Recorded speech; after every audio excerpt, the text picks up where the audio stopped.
ಬೇಸಿಗೆ ಅನ್ನೋಂಥದ್ದೇ ಇಲ್ಲ. ಜಿಲ್ಲಾಧಿಕಾರಿಗಳಿಗೆ ಹೇಳಿದ್ರಲ್ಲಿ ಮೇ ತಿಂಗಳಲ್ಲಿ ನೀರಿನ ಸಮಸ್ಯೆ ಅಲ್ಲ, ನೀರನ್ನು ಎಲ್ಲ ಕಲ್ಬೇಕಪ್ಪ ಅನ್ನೋ ಸಮಸ್ಯೆ ಇವಾಗ. ಈ ತರ ಪರಿಸ್ಥಿತಿ ನಮ್ಗೆ ಜುಲೈ ಎಂಟು ಆಗಸ್ಟ್ ಫಸ್ಟ್ ವೀಕ್ ಅಲ್ಲಿ ಸೋಯಿಂಗ್ ಇದು ಏನೋ ಹಾಕ್ಬೇಕಾಗಿರುವಂತದ್ದು. ಬಟ್ ಇವಾಗ ನೋಡಿದ್ರೆ ಮಳೆ ಒಂದು 15 ದಿವಸ ಕಂಟಿನ್ಯೂಸ್ ಮಳೆ. ಈ ಪರಿಸ್ಥಿತಿ, ಈ ತರ ಹವಾಮಾನ ವೈಪರೀತ್ಯ ಆಗ್ಲಿಕ್ಕೆ ಏನ್ ಕಾರಣ? ಇದನ್ನ ನಾವು ತಿಳ್ಕೊಂಡಾಗ ಕನಿಷ್ಠ ನಮ್ಮ ಬರವಣಿಗೆಯಲ್ಲಿ ನಾವು ಅದನ್ನು ಅಳವಡಿಸಿಕೊಂಡು ಸ್ವಲ್ಪ ಜನಕ್ಕೆ ಅದನ್ನ ಅವೇರ್ನೆಸ್ ಮಾಡುವಂತ ಕೆಲಸ ಮಾಡಿದಾಗ ಅನುಕೂಲ ಆಗುತ್ತೆ. ಈ ಸಮಾಜಕ್ಕೆ ಏನೋ ಒಂದು ಸ್ವಲ್ಪ ನಾನು ಪತ್ರಕರ್ತ ಆಗಿದ್ದಕ್ಕೆ ಒಂದು ಸಮಾಜದ ಒಂದು ಋಣವನ್ನು ತೀರಿಸಲಿಕ್ಕೆ ಸಾಧ್ಯ ಆಗುತ್ತೆ ಅಂತ ಹೇಳೋ ಕಾರಣಕ್ಕೋಸ್ಕರ ಈ ಕಾರ್ಯಕ್ರಮವನ್ನ ಮಾಡಿದೀವಿ. ದಯವಿಟ್ಟು ಜಿಲ್ಲಾಧಿಕಾರಿಗಳು ಒಂದೇನ ಆಫ್ಲೈನ್ ಅಂತ ಆಫ್ಡೇಸ್ ಆಗ್ತಾರಂತ ಆಫ್ಲೈನ್ ಕೇಳ್ತೀವಿ. ಯಾಕೆಂತಂದ್ರೆ ನಾನು ಮಾತಾಡುವಾಗ ಹೇಳಿದ್ವಿ, ಸುಮ್ಮನೆ ಒಂದ್ ದಿವಸ ಅಂತ ಉಡ್ಕೊಂಡು ಹಾಕಿಸ್ಕೊಂಡು ಸುಟ್ಟಿಟ್ಕೊಂಡಿರೋಂಥ ಬೇಡ, ಮೊಬೈಲ್ಗಳಲ್ಲಿ ವಾಟ್ಸಪ್ಗಳಲ್ಲಿ ಇದು ಮಾಡೋಂಥದ್ದು ಬೇಡ. ಅರ್ಧ ದಿವಸ ಇಂಟ್ರೆಸ್ಟ್ ಇರುವಂತ ಅರ್ಧ ದಿವಸದಲ್ಲಿ ಅವ್ರಿಗೆ 1 ಗಂಟೆ ಹೊತ್ತು ನಮ್ಮ ರಮೇಶ್ ನಮ್ಮ ಇವರು ಶೇಖ್ ದರ್ಗಾ ಸಾಹೇಬ್ ಅಂತವ್ರು ಇಂಥವ್ರು ಒಂದು ಅರ್ಧ ಗಂಟೆ ನಮ್ಮ ಮಸ್ತಕಕ್ಕೆ ತುಂಬಿದ್ರೆ ಅದನ್ನ ನಾವು ಅಳವಡಿಸ್ಕೊಂಡ್ರೆ ಸಾಕು ಅನ್ನೋ ಕಾರಣಕ್ಕೋಸ್ಕರ ಕಾರ್ಯಕ್ರಮ ಮಾಡಿದ್ವಿ. ನೀವೆಲ್ಲ ಕೂಡ ಬಂದಿರ. ದಯವಿಟ್ಟು ನಿಮ್ಮಲ್ಲೆಲ್ಲ ಒಂದೇ ಮನವಿ ಏನಪ್ಪಾ ಅಂತಂದ್ರೆ, ನಮ್ಗೆ ಕಾರ್ಯಕ್ರಮಗಳು ರಾಜಕಾರಣಗಳ ಕಾರ್ಯಕ್ರಮಗಳು ಇದ್ದೇ ಇರುತ್ತೆ. ಅವ್ನ ನಾಮಿನೇಷನ್ ಹಾಕೋದು, ಇವ್ನ ನಾಮಿನೇಷನ್ ಹಾಕೋದು, ಅವ್ನು ಬೇಯೋದು, ಅವ್ನು ಬೇಯೋದು ಎಲ್ಲ ಇರುತ್ತೆ. ಅದನ್ನೆಲ್ಲ ಇವತ್ತು ಬಿಟ್ಬಿಟ್ಟು ಯಾವ್ದಾರ ಬೇರೆಯವ್ರ ಹತ್ರ ತಗೊಳ್ಳೋಣ, ಸುದ್ದಿನ ತಗೊಂಡು ಕಾಪಿ ಮಾಡ್ಕೊಂಡು ಕಾಪಿ ಪೇಸ್ಟ್ ಮಾಡ್ಕೊಂಡು ಇವತ್ತು. ಆದ್ರೆ ಇನ್ನೊಂದು ಸ್ವಲ್ಪ ಮಧ್ಯಾಹ್ನದವರೆಗೂ ಎಲ್ಲ ಇದ್ದು ಕೂಡ ನೀವೆಲ್ಲರೂ ಕೂಡ ಇದನ್ನ ಮಾಡಿದ್ರೆ ನಮ್ಮಿಂದ ಈ ಸಮಾಜಕ್ಕೆ ಒಂದು ಕೊಡುಗೆ ಸಿಕ್ಕಂಗಾಗುತ್ತೆ ಅಂತ ಹೇಳ್ತಾ, ಈ ಒಂದು ಕಾರ್ಯಕ್ರಮದಲ್ಲಿ ಮತ್ತೊಮ್ಮೆ ಜಿಲ್ಲಾಧಿಕಾರಿಗಳು ಬಂದಿದ್ದಾರೆ. ಅವರಿಂದ ನಮ್ಮ ನಿರೀಕ್ಷೆ ಜಾಸ್ತಿ ಇದೆ. ನಮ್ಮ ಜಿಲ್ಲೆಗೂ ಬಹಳಷ್ಟು ನಿರೀಕ್ಷೆ ಇರುವಂತಹ ಸಂದರ್ಭದಲ್ಲಿ ಮತ್ತೆ ಮಂಗಳೂರು ಜಿಲ್ಲಾ ಪಂಚಾಯತ್ ಸಿಇಒ ಆಗಿ ಅವ್ರು ಮಾಡಿದಂತ ಕೆಲಸ, ಕೋಲಾರ ಜಿಲ್ಲಾಧಿಕಾರಿಗಳಾಗಿ ಅವ್ರ ಕೈಲಿ ಎಲ್ಲ ಇರುವಂತಹ ಸಂದರ್ಭದಲ್ಲಿ ಅವರಿಂದ ಮಾಡ್ಲಿ. ಯಾಕೆಂದ್ರೆ ನಾವು ಇವಾಗ ತ್ರಿಲೋಕಚಂದ್ರ ನೆನೆಸ್ಕೋಬೇಕು. ತ್ರಿಲೋಕಚಂದ್ರ ಸಂದರ್ಭದಲ್ಲಿ ನರೇಗಾ ಸ್ಕೀಮ್ ಬಳಸ್ಕೊಂಡು ಈ ಬೋರ್ವೆಲ್ಗಳೆಲ್ಲ ಇದು ಮಾಡೋದು, ಇದನ್ನ ರೀಚಾರ್ಜ್ ಮಾಡೋದು. ಬಟ್ ಇವತ್ತು ಯಾವುದೇ ಬೋರ್ವೆಲ್ ಏನ್ ಸರ್ಕಾರ ಮಾಡಿದ್ರು ರೀಚಾರ್ಜ್ ಅದಿದೆಯಾ ಇಲ್ವಾ, ಬೋರ್ವೆಲ್ ರೀಚಾರ್ಜ್ ಆಗಿದೆಯಾ ಇಲ್ವಾ ಅನ್ನೋದೇ ಗೊತ್ತಾಗ್ತಾ ಇದೆ. ನಮ್ಗೆ ಅವತ್ತು ಕುಡಿಯೋ ನೀರಿಗೂ ಕೂಡ ಕಣ್ಣೀರಿಡುವಂತ ಪರಿಸ್ಥಿತಿ. ಅಂತ ಸಂದರ್ಭದಲ್ಲಿ ಮೌನ ಕ್ರಾಂತಿ ಅಂತಾನೆ ನಾವು ಹೇಳ್ತಾ ಇದ್ದೇವೆ. ಆ ಸಂದರ್ಭದಲ್ಲಿ ನಾವು ಏನ್ ಮಾತಾಡ್ತಾ ಇದ್ದೀವಿ ಕೆಲಸ ಮಾಡಿದ್ರು.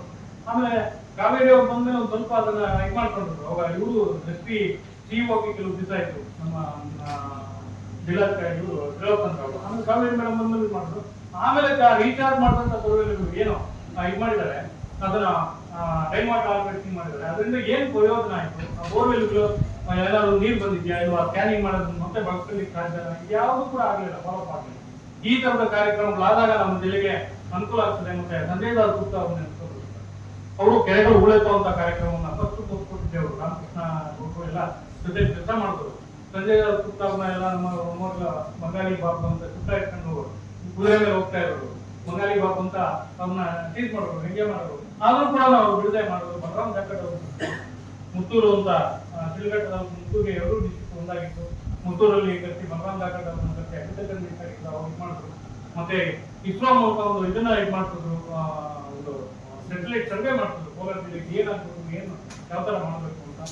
ಈ ತರದ ಕೆಲಸಗಳು ನಮ್ಗೆ ಆದಾಗ ನಾವು ಬಹಳ ನೆನೆಸ್ಕೊಂತೀವಿ. ಯಾರೇ ಅಧಿಕಾರಿಗಳು ಮಾಡಿದ್ರು ಕೂಡ ಅವ್ರು ನೆನ್ಸ್ಕೊಂತೀವಿ. ಮಾತಿರದ ವಿಶ್ವನಾಥ್ ಅವರು ಸುಸ್ಥಿರ ಅಭಿವೃದ್ಧಿ ಅಂತ ಹೇಳಿ ಅವರು ಒಂದು ಕಾರ್ಯಕ್ರಮವನ್ನ ಇದು ಮಾಡಿದ್ರು. ಈ ತರದ ಕಾರ್ಯಕ್ರಮ ಮಾಡಿದಾಗ ನಿಮ್ಮನ್ನು ನಾವು ನೆನ್ಸ್ಕೊಂತೀವಿ ಸರ್. ದಯವಿಟ್ಟು ನಿಮ್ ಕಡೆಯಿಂದ ಆಗ್ಲಿ ಅಂತ ಹೇಳ್ತಾ, ನಮ್ಮ ಪತ್ರಕರ್ತರೆಲ್ಲೂ ಕೂಡ ಏನು ಜಿಲ್ಲಾಧಿಕಾರಿಗಳು ಇಷ್ಟೊತ್ತು ನಾವು ಮೋಟಿವೇಟ್ ಮಾಡಿದ್ದಾರೆ ಆ ರೀತಿಯ ಕೆಲಸವನ್ನ ಮಾಡೋಣ. ಮಾಮೂಲಿ ಹೇಳಿಕೆಗಳು, ಪ್ರತಿ ಹೇಳಿಕೆಗಳನ್ನು ಕೊಡೋದ್ರ ಜೊತೆಗೆ ಈ ತರದ ಕೆಲಸಗಳನ್ನ ಮಾಡೋಣ ಅಂತ ಹೇಳ್ತಾ, ಈ ಒಂದು ಕಾರ್ಯಕ್ರಮವನ್ನು ಆಯೋಜಿಸಿದಂತ ಗ್ರಾಮ ವಿಕಾಸಕ್ಕೆ ಮತ್ತು ಭಾರತೀಯ ಹವಾಮಾನ ಇಲಾಖೆಗೆ ಮತ್ತು ಬಂದಿರುವಂತ ನಮ್ಮ ಹಿರಿಯರಾದಂತ ರಮೇಶ್ ಅವರಿಗೆ ದೊಡ್ಡ ಪರಿಣಾಮ ಬೀರ್ತಾ ಇದೆ. That is where our lifestyle also has become a very big threat to our own existence. ನಮ್ಮ ಬದುಕಿಗೆ ಬೇರೆಯವರು ಯಾರು ದೊಡ್ಡ ಆಘಾತ ನೀಡಬೇಕಾಗಿಲ್ಲ. ನಮ್ಮ ಬದುಕಿನ ಹಾಳು ಮಾಡ್ಕೊಳ್ಳಕ್ಕೆ ಬೇರೆಯವರು ಯಾರು ಬಂದು ನಮ್ಗೆ ತೊಂದರೆ ಕೊಡಬೇಕಾಗಿಲ್ಲ. ನಮ್ಮ ಬದುಕಿನವರು ಬಂದು ಹಾಳು ಮಾಡಬೇಕಾದ ಕಾಲ ಎಲ್ಲ ಹೊರಟೋಗ್ಬಿಡ್ತು. ನಮ್ಮ ಬದುಕನ್ನ ನಾವೇ ನಮ್ಮ ಕೈಯಾರೆ ಭಸ್ಮಾಸುರರ ತರ ಹಾಳು ಮಾಡಿಕೊಳ್ಳುವ ಪ್ರವೃತ್ತಿಗೆ ನಾವೆಲ್ಲರೂ ಜ್ಯೋತಿ ಬಿದ್ದಿದ್ದೇವೆ, ಅಥವಾ ಆ ಸಂಘರ್ಷದಲ್ಲಿ ನಾವೆಲ್ಲರೂ ಸಿಕ್ಕಾಕೊಂಡ್ಬಿಟ್ಟಿದ್ದೇವೆ. That is the irony of life. That is the contradiction of life. With all the know-how we have developed, with all the modernism or modern equipments and the technological advancements we have made, look at the very, very simple life of man. It has become miserable. ಒಂದು ಕಡೆ ಆಧುನಿಕತೆ ಇದೆ, ತಂತ್ರಜ್ಞಾನ ಬೆಳೆಸ್ಕೊಂಡಿದ್ದೀವಿ, ಸಮುದ್ರ ಬೇಡ ಅಂತ ಸಮುದ್ರದ ಆಳಗಳಿಗೆ ಹೋಗಿದ್ದೇವೆ, ಆಕಾಶ ಬೇಡ ಅಂತ ಆಕಾಶ ದಾಟಿ ಹೋಗ್ತಾ ಇದ್ದೇವೆ, ಅಂತರಿಕ್ಷಕ್ಕೆಲ್ಲ ಹೋಗ್ತಾ ಇದ್ದೇವೆ, ಎಲ್ಲವೂ ಇದೆ. ಆದ್ರೆ ಇವೆಲ್ಲ ಮಾಡ್ತಾ ಮಾಡ್ತಾ ಮನುಷ್ಯ ಎಷ್ಟು ಸ್ವಾರ್ಥಿ ಆಗ್ಬಿಟ್ಟ, ಬಡು ಸ್ವಾರ್ಥಿ ಆದ. ಅದ್ರ ಜೊತೆಗೆ ತನ್ನ ಜೀವನಕ್ಕೆ ಆತ ಸಂಚಕಾರವನ್ನು ತಂದುಕೊಂಡ್ಬಿಟ್ಟಿದ್ದಾನೆ. ಪ್ರಕೃತಿನ ತಾಯಿಯಿಂದ ಆರಾಧಿಸಬೇಕಾದವ್ರು ನಾವೆಲ್ಲ. ಅದಕ್ಕೆ ನೋಡಿ ಹಿಂದೆ ಎಲ್ಲ ಯಾತಕ್ಕೆ ಈ ಮರಗಳನ್ನ ಪೂಜೆ ಮಾಡ್ತಾ ಇದ್ರು, ಮರಗಳನ್ನ ನಮಸ್ಕಾರ ಮಾಡ್ತಾ ಇದ್ರು. ನಿಮ್ಗಾದ್ರು ಮೌಢ್ಯ ಅಂತ ಅನ್ಸ್ಬೋದು, ಏನಪ್ಪ ಮರಕ್ಕೆ ಹೋಗಿ ನಮಸ್ಕಾರ ಮಾಡ್ತಾನೆ, ಹಸು ಹೋಗ್ತಾರೆ ಹಸು ನಮಸ್ಕಾರ ಇವತ್ತಿಗೂ ಮಾಡ್ತಾರೆ. It was all a kind of a strategy developed by our ancestors. In a way, they were trying to protect and preserve them. ಮರನ ನಮಸ್ಕಾರ ಮಾಡಿ ಪೂಜೆ ಮಾಡಿದ್ರೆ ಬಹುಶಃ ಆ ಭಯಕ್ಕೋಸ್ಕರ ಆ ಮರನ ಕತ್ತರಿಸೋದು ನಿಲ್ಲಿಸ್ತಾರೆ ಮನುಷ್ಯ ಅಂತ. ಸೊ ಈ ಒಂದು ತಿಳುವಳಿಕೆ ಅಥವಾ ಈ ಒಂದು ಜ್ಞಾನ ಇದೆಯಲ್ಲ, that is missing in our syllabus. ನಮ್ಮ ಶಿಕ್ಷಣ ಕೂಡ ಅಷ್ಟೇ. ನಿಜ, ನಮ್ಮ ಶಿಕ್ಷಣ ಯಾವತ್ತೂ ವ್ಯಾಪಾರೀಕರಣ ಆಗೋಯ್ತು. ನಾನು ಯಾವತ್ತೂ ಹೇಳ್ತಾ ಇರ್ತೀನಿ, ನಾನ್ ತಗೊಂಡ ಶಿಕ್ಷಣನೇ ಬಹಳ ಕೆಟ್ಟ ಶಿಕ್ಷಣ ಅಂತ. ಆ ಕಾರಣಕ್ಕಾಗಿ ಯೂನಿವರ್ಸಿಟಿ ಬಗ್ಗೆ, ಯೂನಿವರ್ಸಿಟಿ ಪ್ರೊಸೆಸ್ಗಳ ಬಗ್ಗೆ ನನಗೆ ಅವತ್ತು ಸಿಟ್ಟಿತ್ತು, ಈಗಲೂ ಸಿಟ್ಟಿದೆ, ಸಾಯವರೆಗೂ ಸಿಟ್ಟಿರುತ್ತೆ. Because I never learned anything within the four walls of the schools and the colleges and the university. I never learned except trying to score marks because there is a syllabus. ಜೀವನ ಅಂದ್ರೆ ಏನು, ನನ್ನ ಜವಾಬ್ದಾರಿ ಏನು, ಈ ಜೀವನದಲ್ಲಿ ನಾನು ಬದುಕೋದು ಹೇಗೆ, ನಿಸರ್ಗಕ್ಕೂ ನನಗೂ ಸಂಬಂಧ ಏನು, ಪ್ರಕೃತಿಯನ್ನ ನಾನು ಹೇಗೆ ರಕ್ಷಣೆ ಮಾಡ್ಕೋಬೇಕು, ಇದೆಲ್ಲ ನನಗೆ ಕಲ್ತಿದ್ದು ಈ ಸಮಾಜ, ಈ ಸಮುದಾಯಗಳು.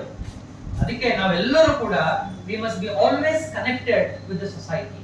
We must be always connected with the nature. ಆ ನೇಚರ್ ನಮಗೆ ಎಲ್ಲವನ್ನು ಕೊಡ್ತಾ ಇರೋದು. ಆ ನೇಚರ್ ಇಲ್ಲದೆ ಹೋದ್ರೆ ಪ್ರಾಯಶಃ ನಾವು ಯಾವುದೂ ಕೂಡ ಮಾಡಕ್ಕಾಗಲ್ಲ.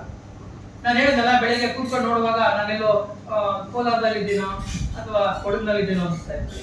ಅಷ್ಟು ಅದ್ಭುತವಾಗಿತ್ತು. ಮಳೆ ಬಂದ್ರೆ ಬಹಳ ಖುಷಿ ಆಗುತ್ತೆ. ಜೀವ ಕಂಡ್ರಿ, ನೀರಿದ್ದ ಕಡೆ ಜೀವ ಇರುತ್ತೆ ಕಣ್ರಿ, ನೀರಿದ್ದ ಕಡೆ ಜೀವನ ಇರುತ್ತೆ, ನೀರಿದ್ದ ಕಡೆ ನಾಗರಿಕತೆ ಹುಟ್ಟುತ್ತೆ, ನೀರಿದ್ದ ಕಡೆ ಸಂಸ್ಕೃತಿ ಹುಟ್ಟುತ್ತೆ. ಎಲ್ಲಿ ನೀರಿಲ್ವೋ, ಪಂಚಭೂತಗಳಲ್ಲಿ ಬಹಳ ಮುಖ್ಯವಾದದ್ದು, ನೀವ್ ಏನ್ ಮಾಡ್ಲಿಕ್ಕೆ ಸಾಧ್ಯ? ನನಗೆ 15 ದಿನದಿಂದ ಯೋಚನೆ ಆಗ್ತಾ ಇದ್ದಿತ್ತು, ಮೇ ತಿಂಗಳು ಹೆಂಗಾದ್ರೂ ಮಾಡಿ ನಾವು ಈ ಜಿಲ್ಲೆ ಸುಧಾರಿಸ್ಕೊಡ್ಬೇಕಪ್ಪ. ಏಪ್ರಿಲ್ ಏನೋ ಕಷ್ಟ ಆಗಲಿಲ್ಲ, ಕುಡಿಯೋದಕ್ಕೆ ಸಮಸ್ಯೆ ಆಗಲಿಲ್ಲ ಏಪ್ರಿಲ್.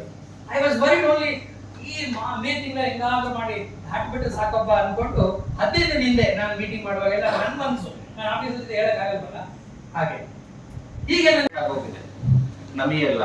ಸೊ ಹಂಗಾಗಿ ಡೌನ್ ಸ್ಟ್ರೀಮ್ ಅಲ್ಲಿ ಸಕಲೇಶ್ಪುರದಿಂದ ಈಸ್ಟು ಈ ಕಡೆ ಎಲ್ಲ ಮಳೆ ಕಡಿಮೆ ಆಗುತ್ತೆ. ಅದೆಲ್ಲ ಮಳೆ ಕಡಿಮೆ ಪ್ರದೇಶ ರಾಯಲಸೀಮೆವರೆಗೂ ಎಕ್ಸ್ಟೆಂಡ್ ಆಗಿದೆ. ಅದು ನ್ಯಾಚುರಲ್ ಪ್ರಾಸೆಸ್. ಕಡಿಮೆ ಮಳೆ ಬರೋ ಪ್ಲೇಸ್, ರೈನ್ ಶಾಡೋ ಅಂತೀವಿ ಇದನ್ನ. ಇರೋ ಮಳೆ ಎಲ್ಲ ಅಲ್ಲಿ ಬಂದ್ಬಿಡುತ್ತೆ ವೆಸ್ಟರ್ನ್ ಘಾಟ್ಸ್ ಅಲ್ಲಿ, ಆಮೇಲೆ ರೈನ್ ಕಡಿಮೆ ಆಗುತ್ತಲ್ವಾ, ಅದಕ್ಕೆ ಇದನ್ನ ರೈನ್ ಶಾಡೋ ಏರಿಯಾ ಅಂತೀವಿ. ಅಲ್ಲಿಂದ ಪ್ಲಾಟು, ಸಕಲೇಶ್ಪುರ ಹೈ ನಲ್ಲಿ ಇರುತ್ತೆ 1.2 ಕಿಲೋಮೀಟರ್ಸ್, ಆಮೇಲೆ ಗ್ರಾಡ್ಯುವಲಿ ಬೇ ಆಫ್ ಬೆಂಗಾಲ್ ವರೆಗೂ ಹೋಗಿ ಸಮುದ್ರ ಮಟ್ಟಕ್ಕೆ ಬರ್ತೀವಿ. ಇಟ್ಸ್ ಎ ಡಕ್ಕನ್ ಪ್ಲಾಟು ಅಂತ ಅಂತೀವಿ ನಾವು. ಮಹಾರಾಷ್ಟ್ರದಿಂದ ಕೇರಳ ತನಕ ಈ ಡಕ್ಕನ್ ಪ್ಲಾಟು ಇದೆ. ಸೊ ಡಕ್ಕನ್ ಪ್ಲಾಟು ಸ್ಟಾರ್ಟಿಂಗ್ ಅಲ್ಲಿ ವೆಸ್ಟರ್ನ್ ಘಾಟ್ಸ್, ಅಲ್ಲಿ ಮ್ಯಾಕ್ಸಿಮಮ್ ರೈನ್ ಆಗುತ್ತೆ. ಸೊ ಹಂಗಾಗಿ ನ್ಯಾಚುರಲಿ ವೇರಿಯಬಿಲಿಟಿ ಇದೆ. ಸೊ ಸೀಸನ್ ಪ್ರಕಾರ ಚೇಂಜ್, ಎವ್ರಿ ಇಯರ್ ಒಂದೇ ತರ ಇರಲ್ಲ. ಈ ಇಯರ್ ಮಳೆ ಜಾಸ್ತಿ ಬರುತ್ತೆ, ಇನ್ನೊಂದು ಇಯರ್ ಕಡಿಮೆ ಬರುತ್ತೆ. ಕಡಿಮೆ ಬಂದಾಗ ಡ್ರೈ ಸ್ಪೆಲ್, ಡ್ರೌಟ್ ಅಂತೀವಿ. So these are all naturally happening hazards. ಈ ನ್ಯಾಚುರಲಿ ಹ್ಯಾಪನಿಂಗ್ ಹಜಾರ್ಡ್ಸ್ ಈ ಕ್ಲೈಮೇಟ್ ಚೇಂಜ್ ಇಂದ ಏನಾಗಿದೆ, ಕ್ಲೈಮೇಟ್ ಚೇಂಜ್ ಇಂದ ಅದರ ತೀವ್ರತೆ ಜಾಸ್ತಿ ಆಗಿದೆ. ಹೀಟ್ ವೇವ್ ತಗೊಳ್ಳಿ, ಮುಂಚೆ 20 ವರ್ಷಕ್ಕೆ ಮುಂಚೆಗಿಂತ ಹೀಟ್ ವೇವ್ಗೂ ಈಗಿನ ಹೀಟ್ ವೇವ್ಗೂ ತುಂಬಾ ಸ್ಟ್ರಾಂಗ್ ಹೀಟ್ ವೇವ್ ಆಗಿದೆ. ಜಾಸ್ತಿ ಹೀಟ್ ಸ್ಟ್ರೆಸ್ ಆಗ್ತಿದೆ ಅದರಿಂದ. So impact of extreme events, जो ಮುಂಚೆ ಹಜಾರ್ಡ್ಸ್ ಇತ್ತು, ಹಜಾರ್ಡ್ಸ್ ತೀವ್ರತೆ ಜಾಸ್ತಿ ಆಗಿದೆ ಕ್ಲೈಮೇಟ್ ಚೇಂಜ್ ಇಂದ. ಸೊ ಅದು ಹೆಂಗಾಗಿದೆ, ಎಷ್ಟು ಮಟ್ಟಗಾಗುತ್ತೆ ಅನ್ನೋದು ನಾನು ಸ್ಲೋಲಿ ನಿಮ್ಗೆ ಎಕ್ಸ್ಪ್ಲೇನ್ ಮಾಡ್ತೀನಿ ಇದರಲ್ಲಿ. ಸೊ ಬೇಸಿಕಲಿ ಏನಂದ್ರೆ ಹಜಾರ್ಡ್ಸ್ ಅನ್ನೋದು ನ್ಯಾಚುರಲ್, ಸೀಸನಲ್ ಸೆಂಟ್ರಿಕ್ ಹಜಾರ್ಡ್ಸ್ ಇದೆ, ಮಲ್ಟಿ ಹಜಾರ್ಡ್ಸ್ ಅಂತೀವಿ. ಇಂಡಿಯಾ ಎಲ್ಲ ಒಂದು 700 ಡಿಸ್ಟ್ರಿಕ್ಟ್ಸ್ ಇದೆ. ಪ್ರತಿ ಡಿಸ್ಟ್ರಿಕ್ಟ್ಗೂ ಏನೇನ್ ಹಜಾರ್ಡ್ಗೆ ಆ district prone vulnerable. Like Kolar, Anantapur ಇವಾಗಲೇ ನೋನ್ ಫಾರ್ ಡ್ರೌಟ್, ಕಡಿಮೆ ರೀಜನ್ ಬರುತ್ತೆ ಅಂತ ಎಲ್ಲರಿಗೂ ಗೊತ್ತಿಲ್ಲ, ರಿಪೀಟೆಡ್ಲಿ ಡ್ರೌಟ್ ಆಗುತ್ತೆ ಅಂತ.